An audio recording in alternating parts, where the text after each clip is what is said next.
Assalamu alaikum, all the students, and welcome to the platform. As you all know, this is collaborative effort from HCF and NAMS University. अभी जो हमारे first speaker हैं वो Dr. Numan Ashraf हैं. He's chair अपना Merit Mental Health and Addiction, program director, psychiatry residents हैं वो, और उनकी fellowship भी है उसमें addiction psychiatry में. माशाल्लाह से इनका 20 years से above experience है. पाकिस्तान में different platforms के ऊपर वो social causes के लिए काम कर रहे हैं. Addiction के nationally और internationally पाकिस्तान को different platforms पे वो पाकिस्तान को represent करते हैं. Such an honor to have him here, और it's so nice of him कि वो time निकाल के और हमारे activities में involve भी होते हैं. So Dr. Numan, first of all, thank you so much for being here. Or you can start and then we'll continue, inshallah, baki and my questions I'll be taking. Okay, well, assalamu alaikum, and thanks Mavish, and thanks Ms. Saira and Nas for inviting me for this webinar. I think as Ms. Mavish just introduced me, I work as a training director for psychiatry and addiction medicine fellowship, and also through Apna platform, I'm the chair for the Psychiatry Addiction Merit Subcommittee. Just one disclosure that I work as a prescriber consultant for the SAMHSA organization, which is Substance Abuse and Mental Health Services Administration in the US. So what I thought that we would talk about, first of all, what is the problem with the drugs, the prevalence throughout the world, in the US and in Pakistan.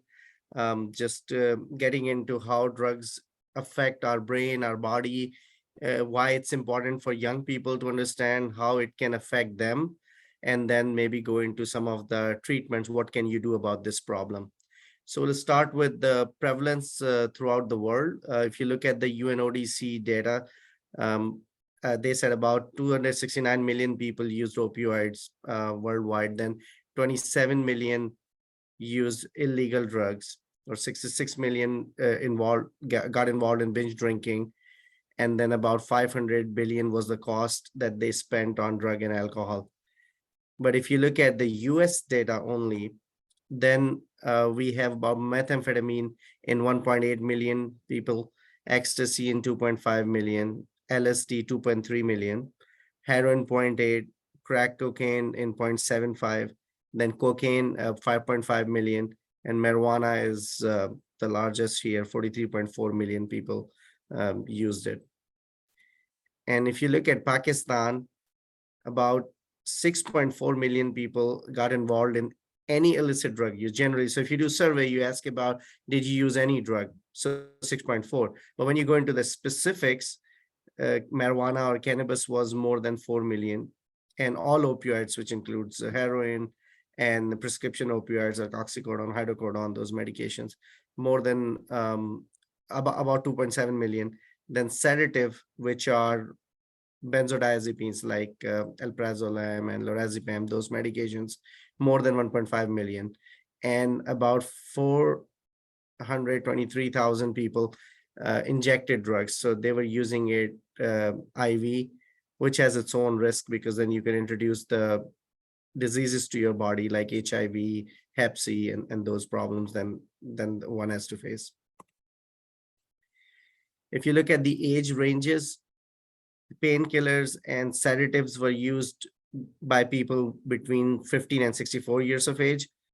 Cannabis was used by folks who were in 20 to 29, and heroin for 30 to 34 years. What are the problems when someone is using drugs?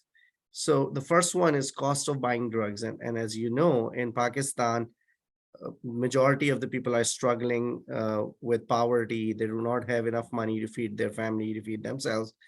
And if someone gets involved in drug abuse, not only they are using it, it also affects their family, because then they need the money. They will go to their family, they go to their friends, so that you need to come up with that money to buy the drug. So that's the first issue with it. The other one is, if somebody is using drugs, of course, when they use it, they get high, and when they stop using it, they go through withdrawal, and they get involved in this cycle of intoxication and withdrawal over and over.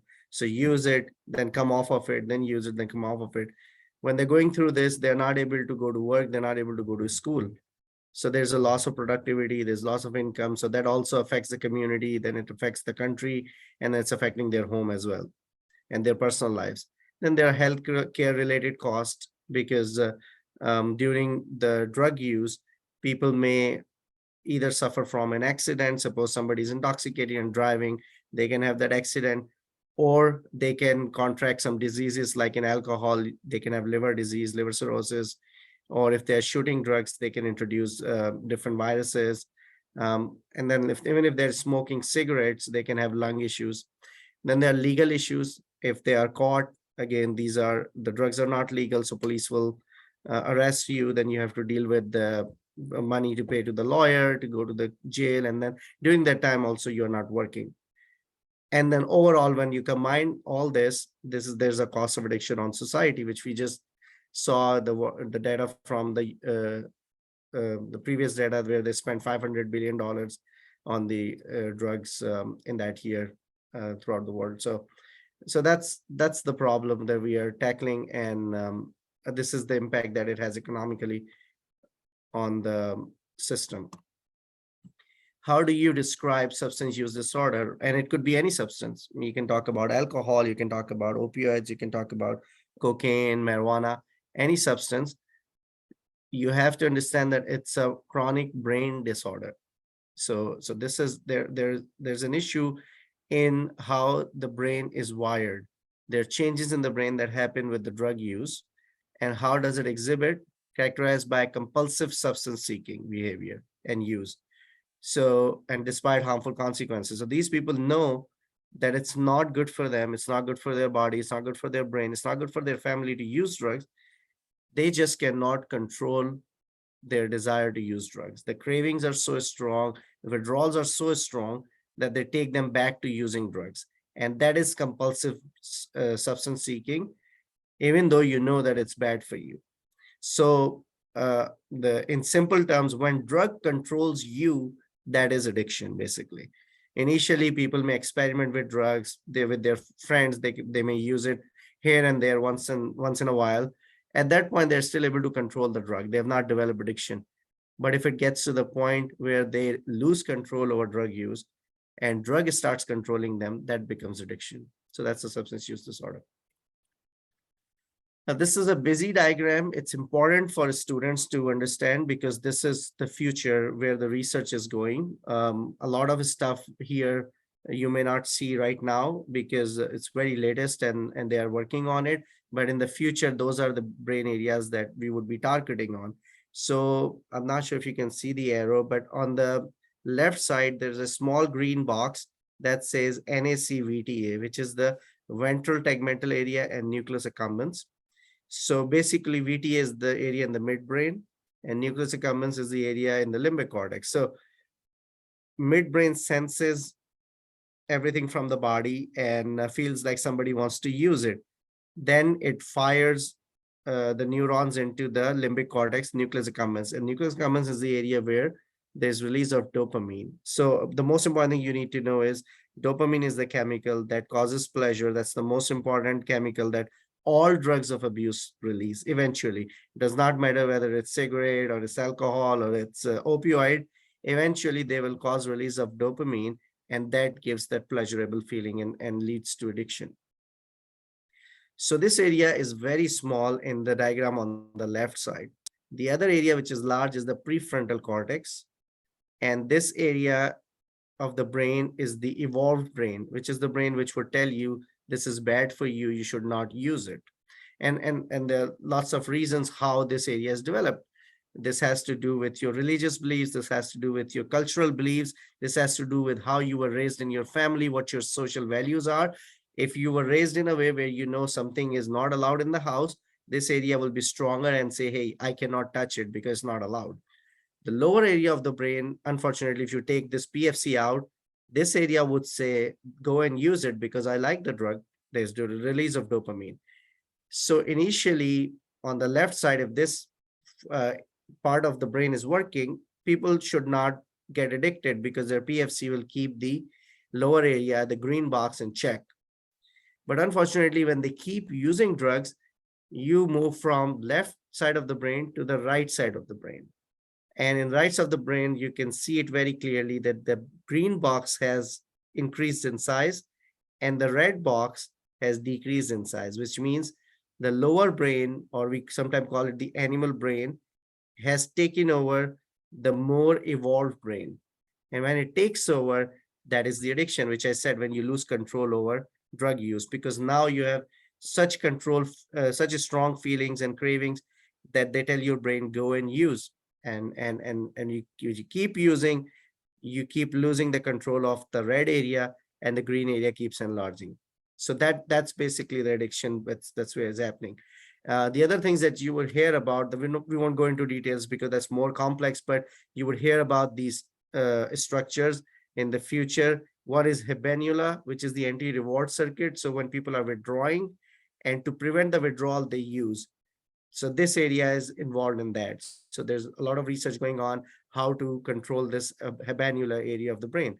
And the other important area is insula, this pink box, which controls the interoception. So feeling of connection with your body, like cravings. If somebody is craving for the drug or they have a desire, how do they get in touch with that? So there was a study done by Dr. Naqvi, and what he did, he took stroke patients, and in those stroke patients, if they had a stroke to the insula and they were chronic smokers of cigarettes, they stopped smoking. And he was surprised. He's like, why did they stop smoking? So it wasn't that they were not going through the withdrawal, but since the insula was damaged, they could not make sense of what was going on in the brain. They could not feel the cravings. If you don't feel the cravings, you are not gonna use. You may have some sort of unregistered anxiety, but you're not going to go and use the drug. So there's a lot of work which is being done on insula, how to modulate it to target addiction. And one of the things that can be done is mindfulness. Mindfulness is basically focusing your thought on one object and living in the moment. So whenever we say, like, people who are anxious and they are going through, say, anxiety attack or panic attack, we tell them to close your eyes and think about something good in your life and try to focus. Or if you can't think about anything, just start paying attention to your breathing pattern. How do you take the air in? How do you let it out? And when you do that, you slow your brain down, and that helps. And also you take the focus away from that anxious stimuli that's happening in your brain. So this is one of the ways to treat a lot of anxiety issues, cravings, and that enhances the insula function. For us, that or for anyone else, it could be religious practices. So when people do religious practices, say for Muslims, it'll be prayer. What you do is you bring your focus on one thing, and that is mindfulness, basically. So it's built into that. In other religions, when they pray, that they do the same thing too. Yoga is kind of the same thing. It came out of that, that you are focusing on one thing, and then it has the physical postures with it. Some risk factors of drug use, drug abuse. There are biological reasons, genetics. If parents of someone used drugs, like say if they were alcoholic, both dad and mom, there are about 50% more than that chances of the offsprings developing the same disorder. So there is a reason why how genetics can play a part, because then their brain is wired in certain ways. And then if they have the right environment and availability of the drug, they are more likely to use drug than others. Lack of attachment and nurturing by caregivers. So this is important again, if you think about when kids are growing up, I think you probably, if all of you think about it, you probably had something that you loved when you were little. Either it was a bunny, it was your blanket, something that you held on to. And when you went to sleep, you wanted to hold that object. So we all make attachments and we feel secure by those attachments. Similarly, we make attachments with our caregivers, our parents, or whoever is raising us. So suppose if parents are not available, right? Either parents are, the mom and dad both work and they're out of town, and kids are, they're not available for the kids.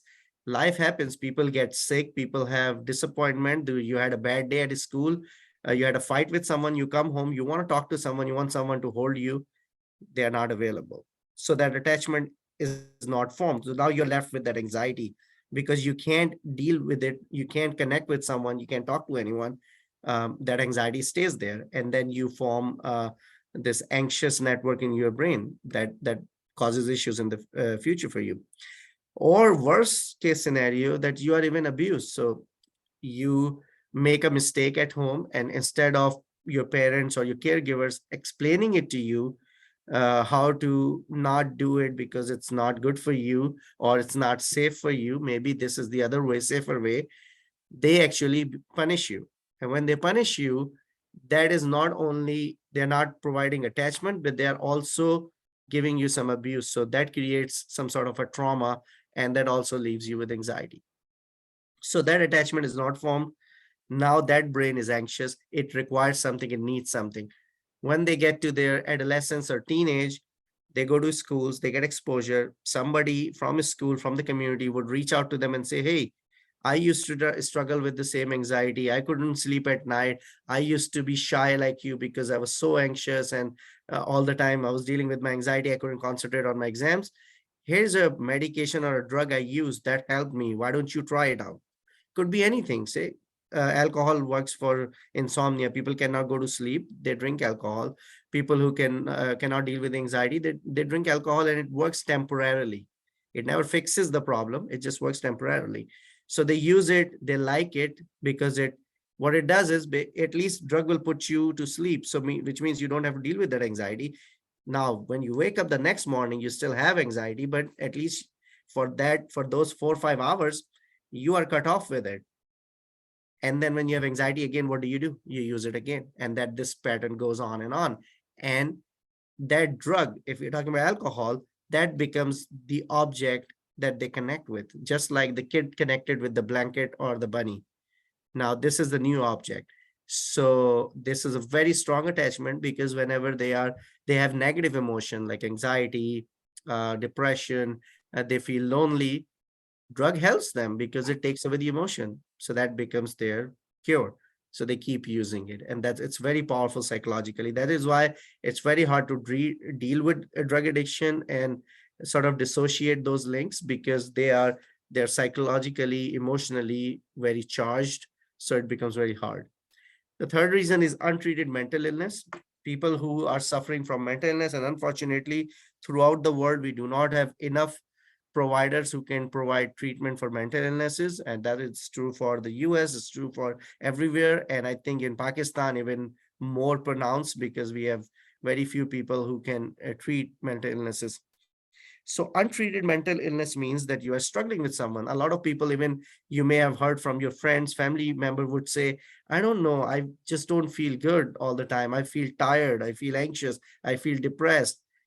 And at some point, similarly with the attachment, they will come across a drug that would help them, and then they become addicted. And that drug may be something that we are using in a better form, prescribed by a doctor, say pain pills. So they have some antidepressant action. People who come across pain medication, if their depression is lifted and they feel good, they may start abusing it, and they become dependent on it. But if you go to a doctor, there are other better medication for depression that they can prescribe and treat that. But if it's untreated mental illness, there's nothing available, and you come across drug, that may be another reason for using. Peer pressure is a very strong factor. We all are social animals. We all want to socialize. We don't want to be singled out. So you are on your college campus, and there's a group of friends that you hang out with, and they go on a party, and they say, okay, we all are going to use this drug. And you say, well, I don't want to use it.